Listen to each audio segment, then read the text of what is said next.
Général Shelton, pour votre contribution. Je passe la parole au général David Phillips, qui a été responsable de la sécurité et de la situation des membres de l'OMPI au camp d'Ashraf en Irak pendant quelques années. C'est bien volontiers que je lui laisse présenter sa contribution.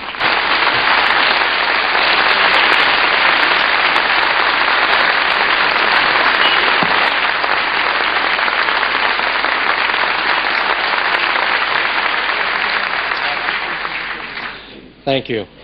Madam Rajavi, distinguished guests, freedom-loving people around the world, and most importantly, the 3,400 residents of Camp Ashraf.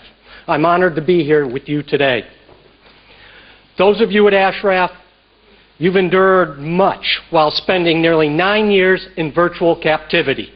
Make no qualms about it.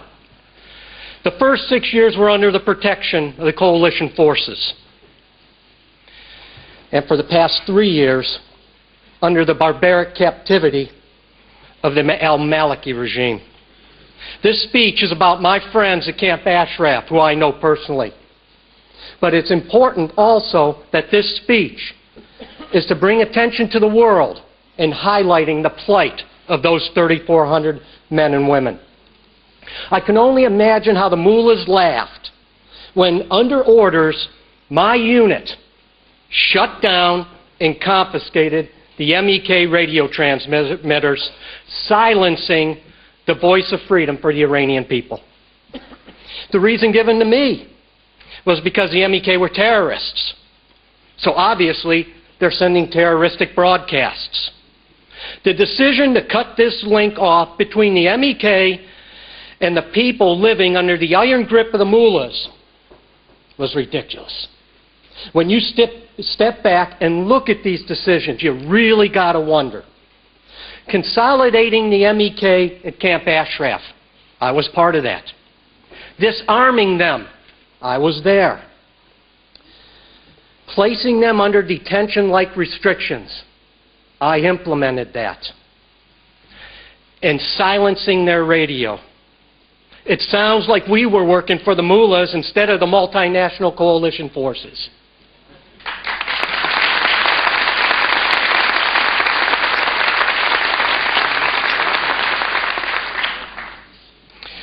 While the soldiers of the 89th Military Police Brigade, my brigade, detained 3,400 members at Camp Ashraf, the mullah regime was simultaneously providing weaponry and EFPs and other munitions designed to kill those soldiers.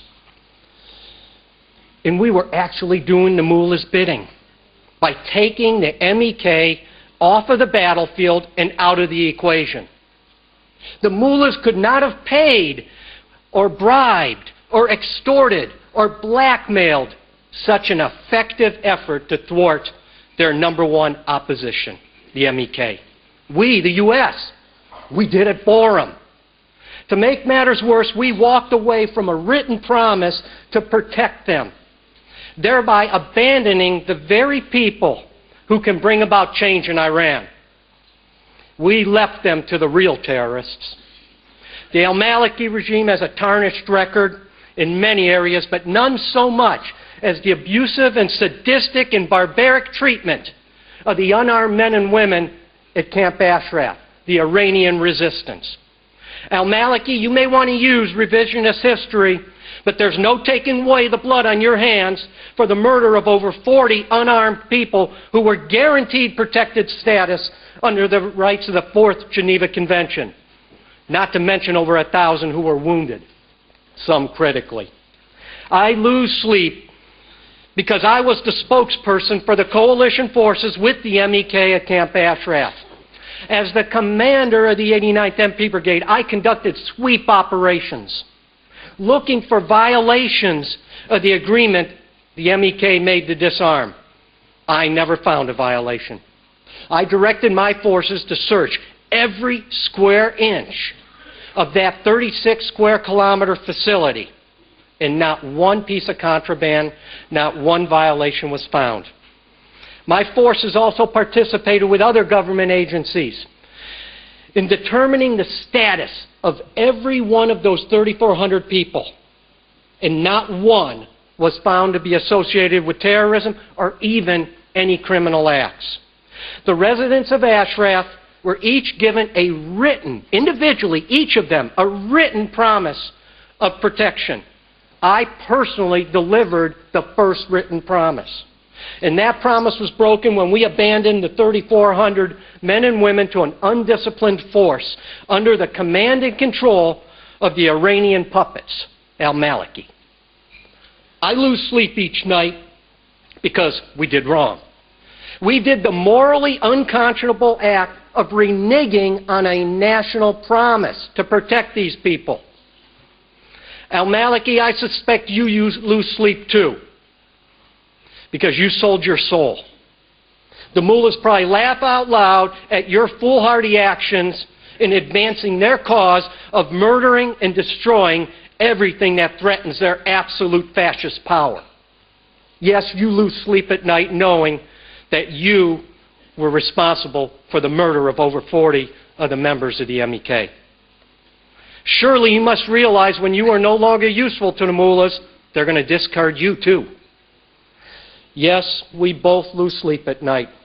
Only I am doing everything I can to save the lives of those 3,400 men and women, while you, al-Maliki, are doing the opposite.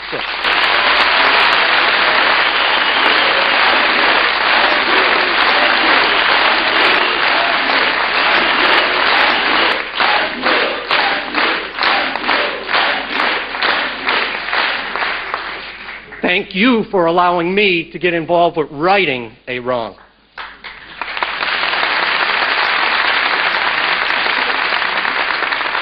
I lived with the people of Camp Ashraf for well over a year, and I've worked with them for many more. Few people know them better. My first-hand information is from my personal experiences, not obtained through politics or propaganda or lies. I saw it, I lived it. Unlike some other people that write with little or no experience or first-hand knowledge from ivory towers and repeatedly spew unsubstantiated allegations. One of those reports was published by an organization which I formally respected. It was the Human Rights Watch report on Camp Ashraf. Although I was still on active duty at the time, I felt it was so ridiculously far-fetched that I had to speak out. I countered in writing to the director of the Human Rights Watch that report. I can think of few things that have made me prouder than having stood up and refuted the garbage that was in it. I made reference in my letter to wanting my own daughter to visit and spend time at Camp Ashraf.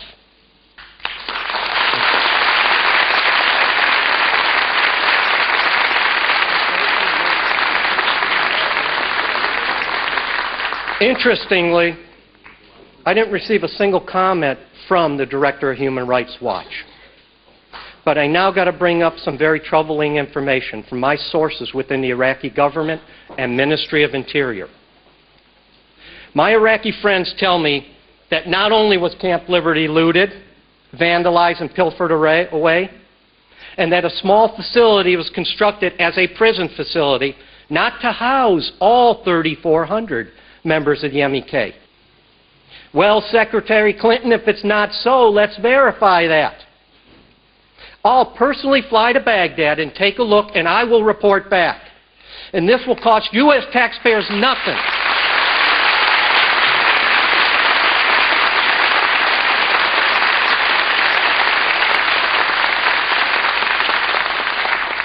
I'll do it at my own expense. President Obama, send me as a former general who is very familiar with Camp Liberty, having lived there too, and knows what it takes to billet thousands of people while providing for minimum essentials for hygiene, quality of life, food. Oh, let's talk about quality of life. Even the basketball back hoops have been looted away.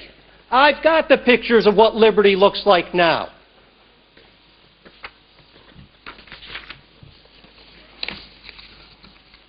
I mentioned the Human Rights Watch report and not contacting me, but I was contacted from other quarters. Most of it was positive, but there was some negative.